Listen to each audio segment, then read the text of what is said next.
All right, all right, all right. We're gonna pull up here to Agile Auto. These guys are gonna be doing the work for me as far as the maintenance on the car for this year. As we come in, this is their new facility right here. So this is nice, a lot more square footage. We have the main man right here, Jeremy. He'll be taking care of you, so when you make your calls, just reach out to him and he'll put you in the right place. Back here, this is throwback.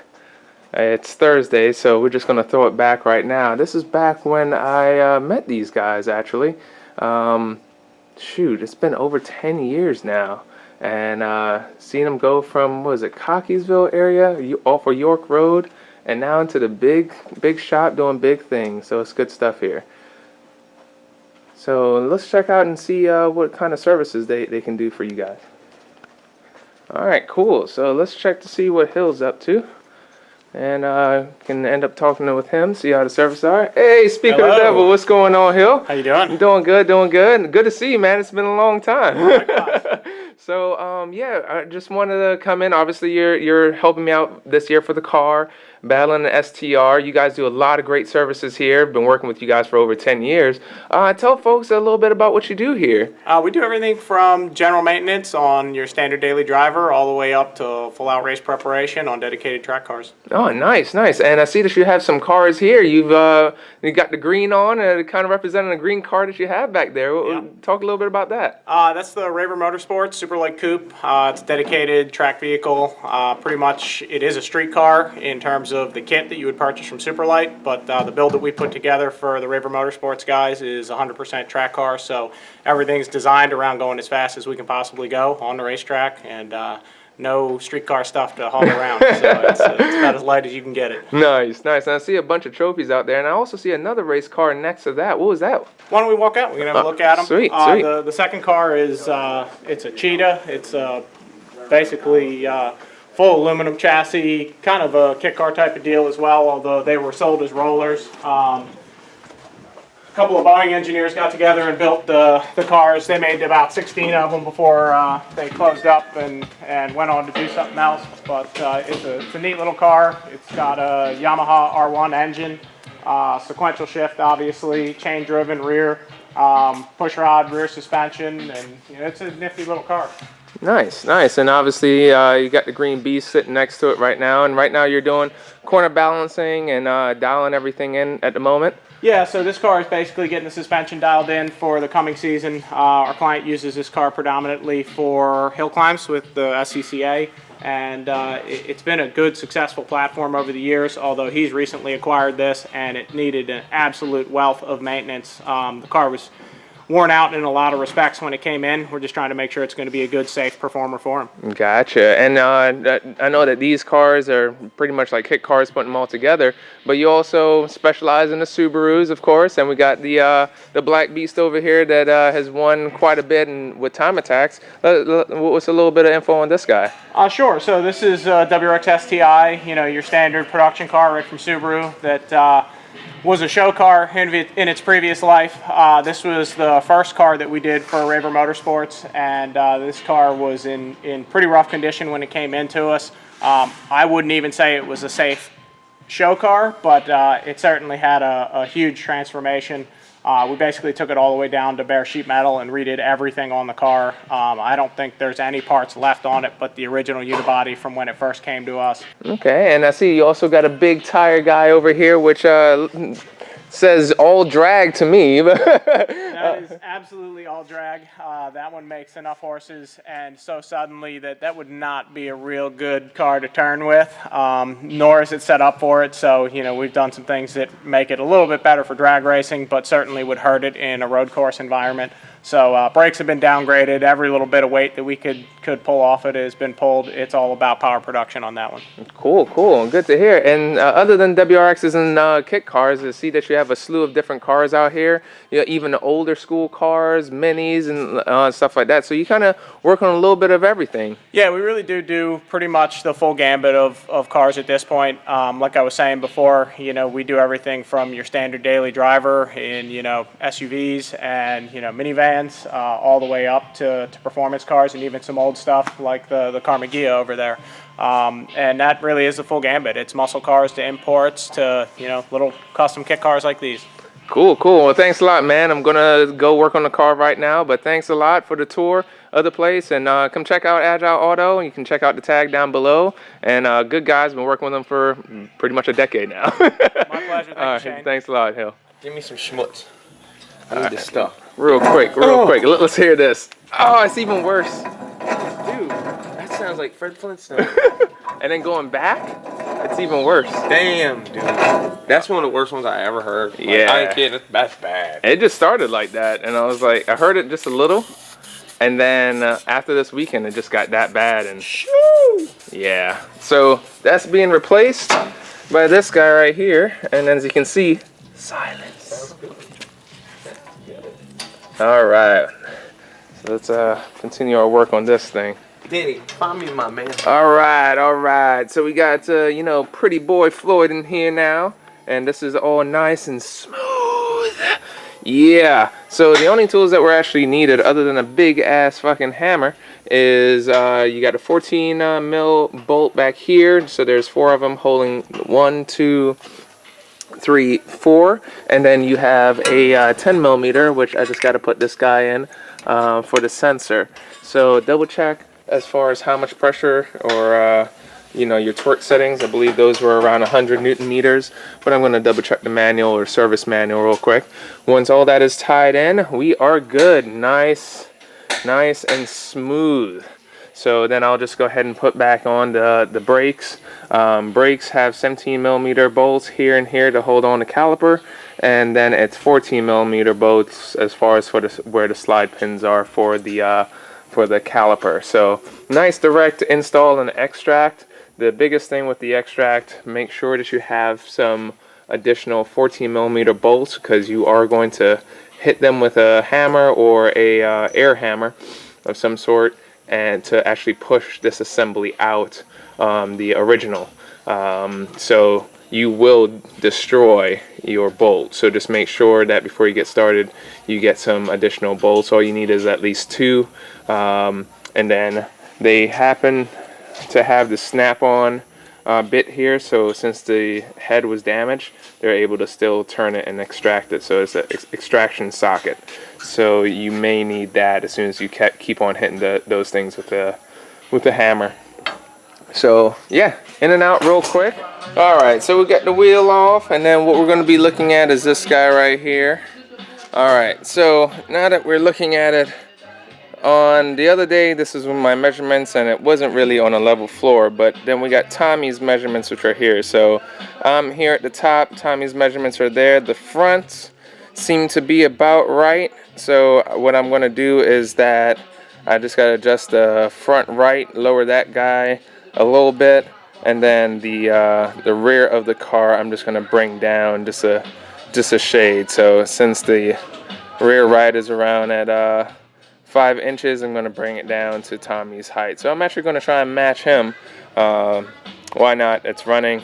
May actually just be a little bit higher, and that's about it. But hey, here we go. Let's play around with it. Alright, so with the splinter, you got 2 different sizes. This one's for the smaller one. This is for the bigger body. So since we're just adjusting the height, all I'm going to do is just break off the bottom piece using the short guy. Go counterclockwise. And that just comes out. Roll this down. And then the top one, I'm just going to go ahead and break that guy also. That one I'm going to turn clockwise. And then this guy I'm going to put on the bigger body and go counterclockwise. So let me get around here.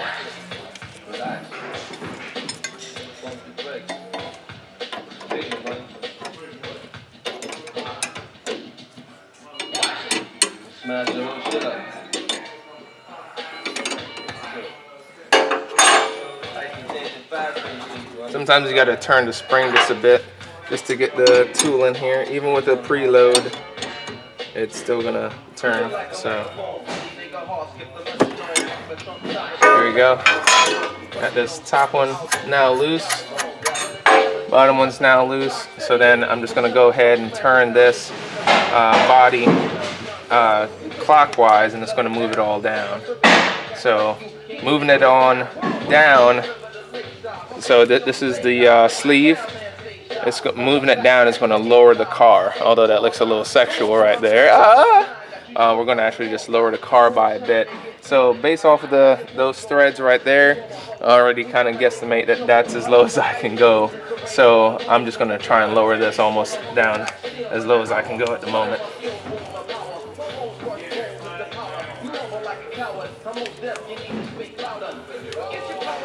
So you got to make sure you hold the sleeve, if not it's just going to keep spinning. So that pretty much as low as I can go. You can see that just about 2 turns, not even 2 turns, a quarter turn is going to get it to lock. So that's as low as I want to go right now. So I'm just going to go ahead and lock that into place. This one's easy to lock in because there's so much resistance. So locking that guy in, and then I'm just going to wind this one down. Go ahead and lock this one in. So the measurement that I actually took and Tommy took was actually over here at the over here.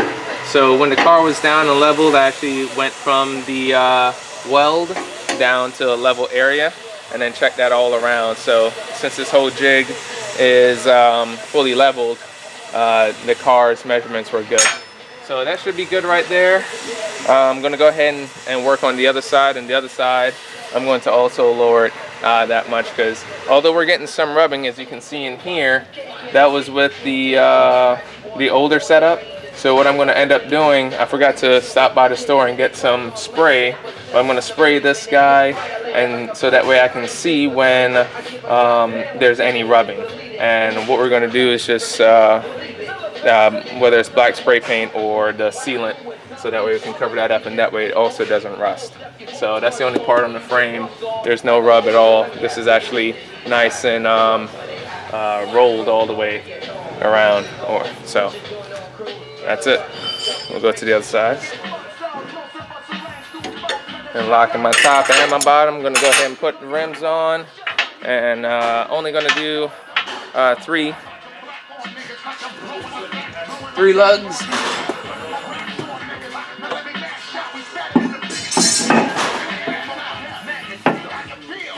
Got main man Tony here. He's a guru here at Agile when it comes to setting up the suspension and stuff. So we got it here on the Hunter system, laser guided. So we're gonna kind of set this up, and we want to laugh at how bad the alignment actually is, based off of what I've been eyeing and using some of the other stuff on. So while he sets that up, this is what I was using before, and I'm going to continue to use as soon as I learn how to do it. So we got our camber gauge here. This actually worked out pretty darn well, but we're going to see how accurate it is versus the Pro system. And then just some toe plates. Now, of course, when you're doing toe plates, it only gives you the relation to the front and rear of the wheel, but not the thrust angle, you know. So that's the thing where you need to make sure that you jump on this guy here. So all right, I'm gonna put in some work here as soon as this is all set up, and boogie along. All right, so this is what we're working with now. As you can see, stuff is all over the place. We got the camber off. We're a little pigeon-toed in on that toe. Look at that toe, son. Damn! So I'm actually going to try and go 0 all around on the toe, and then the camber up front is going to be 3.2, and then rear is actually good here. I'm going to go negative 2.4 on the rear, 0 toe, or maybe just a little bit of toe in on the rear. That's about it. All right, so let's knock it out. All right, guys, so we're under the Miata right now, and I have the alignment how I want it, which is pretty much 0 toe. It's negative 0.05 on the rear. I'll show you in a second, but then the camber is 2.4. So in order to adjust the camber, or when you're doing your adjustment, you want to actually do your camber first, because as you change that, it's going to change the toe slightly. So what you're going to need for that is actually going to be a 19 mil. So I use a 19 mil socket on this side to take it off, and then I use a wrench on the back side to actually do my adjustment. So 19 socket, 19 wrench. Once you do the rears, then you're good as far as the camber, and then we're going to move on to this bolt here, which is on the front side, and that is going to be your toe. So on the toe, that's a 17 socket and a 17 wrench right in the back here. So once you're doing that, the finicky part is trying to get it, because it moves 0.1 a lot more sensitive, because the bolt is also smaller, so it's a lot easier to pass that range. Even with a laser system here, it was just being a little pain in the ass. So I already adjusted. So camber negative 2.4, and then negative 0.5 as far as my toe. So just a little bit of toe in. So negative means that the toe is coming inward on the car, and positive means that it's going out away from the car. Inward, negative, will generally stabilize the rear end a little bit more and prevent less understeer, because as you accelerate, most of the time the tire is going to come out anyway, just physics. So we're going to go ahead and move to the front, but let me just go ahead and show you real quick what it looks like. Alright, so this is where we're at right now. You can see that my camber is negative 2.4 and my toe is negative 0.05. So we're looking good there. Now it's just time to play around with the fronts. Alright, so we're down here now on the front side. I'm going to point out the stuff that you need to adjust and what you need. So like before, you're going to need a socket 19. Okay, so you're going to use your 19 socket, and then your 19 wrench. So the bolts that you're adjusting is here and here. This is for your camber. Back here is actually for your caster. And then your toe is your tie rod, which uses a different set of tools. But let's just focus on here. So the first thing that you want to do is like adjust your caster. So right now my caster is this one. The highest I can get up to is 7.5 to be in range. But as I kept adjusting the camber and the caster, which you have to keep bouncing back and forth, I couldn't max this out at 7.5 to match the right. So it's within 1 degree, so I'm just going to leave it as is for right now. So this guy, you're going to need a socket 19 here, and then you're going to actually need a stubby 19, this guy, because of where the footwell is on the driver's side. You're going to need a small guy. You cannot use a big 19 in order to get up top, whether you go from here or from the back. And I found out using the back on the open side is the best, because you cannot fit the full-on diameter of it. So once you adjust that, you're okay. Camber here is at negative 3.2, and then what you're going to need for this guy here is a 21 and a 13 wrench. So 21 here to just take the nut off, and then a 13 to actually adjust the tie rod.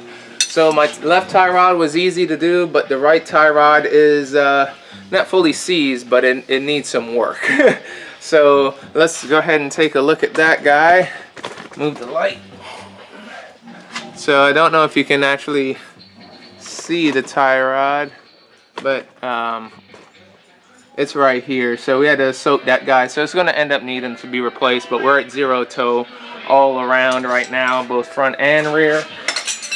And then if I need to adjust the rear, then I can do so, but I wanted the fronts to at least be done. So this is what we have right now as far as alignment is concerned in the front.